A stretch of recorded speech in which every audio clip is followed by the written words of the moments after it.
Hello everyone, welcome to Just Invest Today. And today we have a good topic to talk about. Today we're going to be talking about the potential for a market crash. Do you think this is possible in 2021 or maybe in 2022? There's so much wild things going on in the market. I feel like it's literally pointing into that direction, but still we don't know and we're not going to make predictions. But even though we can kind of observe and see what's going on, we still have a time to like kind of guess and see maybe what can we analyze about the market and where is it heading to. So in this video, I want to go over some qualitative and some quantitative stuff to kind of see what the market is doing and where we're heading to. And the first, I want to start with the general economy. We know there's been so much bankruptcies, and in different parts of the world there's still a lot of shutdowns going on, and people still can't be able to pay their debt, especially with like restaurants and stuff and like hotels.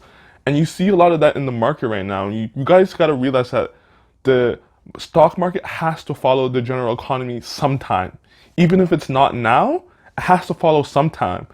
Because right now, people are all looking forward, and that's what people do in the stock market. They look forward and they come to the projections of when everything settles down, everything's going to go back to normal. But think about that. Is that true? You think everything's just going to go back to normal? Business is going to be booming again? Profits are going to be at all-time highs? That can't happen. It's going to take years for businesses to kind of break even, to kind of get their footing and get back to where they need to be. So when you look at the general economy right now, it's not doing as good as the stock market, which kind of should raise your antennas and kind of be aware of what's going on in the market. Secondly, do you see all these IPOs coming down into the market? I feel like every single IPO is just huge and it's just booming. We see stocks like Airbnb booming as soon as it hits the market. It started off at like what, 40? It was projected to be at 40. What? Then it reaches 50, and then what, 60, and then it goes to 144 once it kind of comes out into the market. Like every single IPO is just booming, and you can even look at stocks like Zoom. Like these stocks don't even make a lot of money, but everyone's just projecting because in the time we are, that these stocks are just going to be booming, and that's not reality sometimes, right? Even if a stock IPOs, it doesn't mean it's a good buy, but everyone is just rushing to buy IPOs. And even think about it. What's going around you? Don't you see like everyone talking about stocks and everyone talking about, oh, I need to buy this? Like, I feel like everyone in the market right now is all momentum. They see stocks running and then they follow it like crazy, sending prices skyrocketing. What happened to Kodak? Do you remember Kodak? Kodak, it just announced that it was kind of going into the market of vaccines and stuff like that. The stock went crazy in the market. So you see stuff like that, it's all momentum, and people are not looking at the real values of companies. They're just seeing the stock price rise and then they're just jumping into it. That is not sustainable, right? This is going to cause a lot of harm, and people are going to have to realize that when you're buying at the top and that stock goes shooting down, it's going to happen, right? Like, and then you're stuck with the bag, right? So just be careful. Now let's talk about Hertz. What happened with Hertz? People are buying bankrupt companies. If that's not a sign to pause, I don't know what is. Like, how can you buy a bankrupt company? But people are buying the company because they all see momentum. It's just, oh, this stock is rising and rising and rising, and people are jumping into those stocks. So you can see kind of where everything is going. People are not looking at the balance sheets. People are not looking at income statements. People are not looking at the cash flow statement. They're just jumping into stocks, and it doesn't matter what it is, what it could be. It's just, if it's going up, then we're paying for it. We're buying it. And these are signs that like the market is not realistic right now, right? So just be careful out there. I'm not making predictions to say, oh, it's gonna happen, but I think you should be aware of it. And what I'm doing with this information is I want to have at least 50% of my portfolio on the sidelines just in case, because I still feel like we can see that like a lot of people, in the market right now are all complaining about, oh, I can't find companies that are cheap. I can't find companies to buy. You see that everywhere right now. You see that for hedge funds, even other YouTubers. No one can find something to buy. And that's why we're in cash. It's not because we're predicting a crash. It's just because there's nothing to buy. So we're not going to overpay for companies. So that's what we're seeing in the market right now. Everyone doesn't know what to do with their cash because they're not trying to pay overpriced stocks.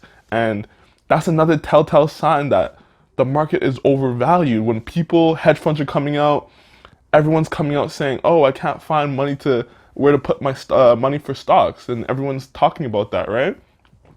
Even someone like Warren Buffett, during the February and March crash, he still wasn't buying stocks.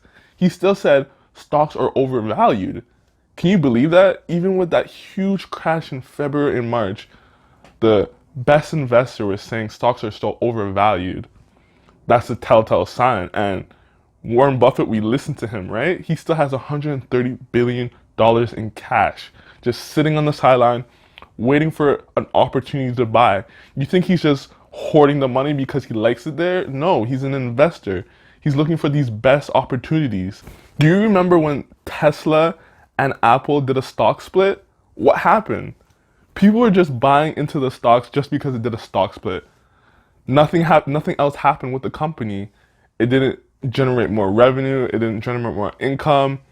It just split its stocks cheaper, and then people knew it was gonna run up, so people bought, and that's what you see into the market right now.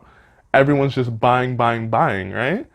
And even if you look at the historic average of the S&P is around 13 to 15, and right now it's sitting around like 35 or 36, around that number. So you can see the average S&P and PE ratios, they're just way overvalued right now. So that's a good sign saying that, okay, stocks may be overvalued right now, and be careful because people cannot find companies in the market.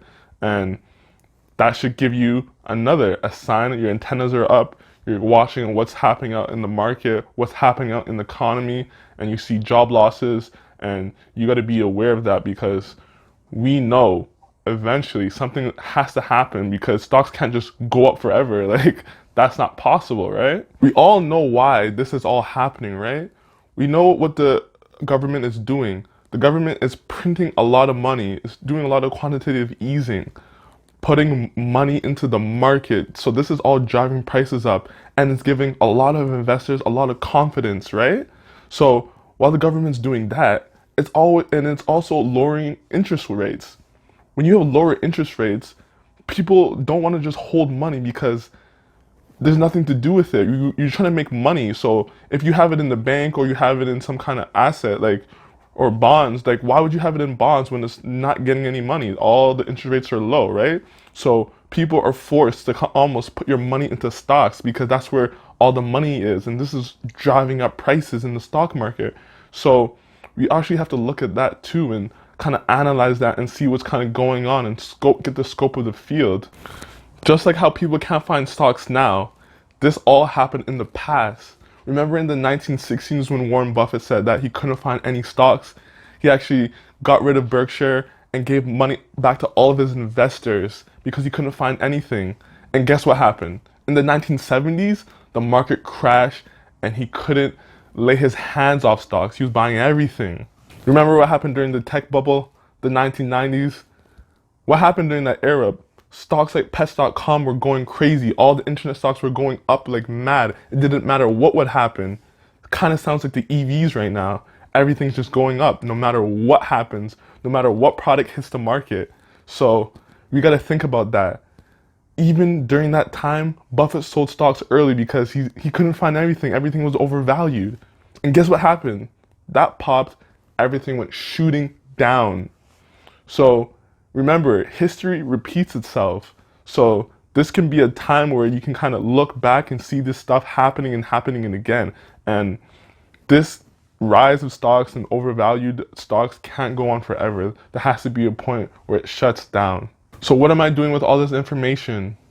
Right now, it's very hard to find stocks that are undervalued. So basically, I'm probably around 50% in cash. And that's not because I feel like the market is going to crash soon. Even though there's a potential, that's not why I'm in cash. I'm in cash because we can't find companies to invest in. So that's why I'm in cash. I wouldn't even be in cash if I could find undervalued companies to invest in, right? So I'm not even looking at the market, but me not being able to find companies makes me kind of look at the market and kind of look at the scenery and see that there's a lot of companies that you can't invest in because they're overvalued. So I want to hear your opinion on this, guys. What do you see? Do you see everything still going up in the future? Do you see stuff crashing? Tell me what you guys think about all this. If you like this video, can you please like it? Can you please subscribe to my channel? And I get back to you in the next video. Peace.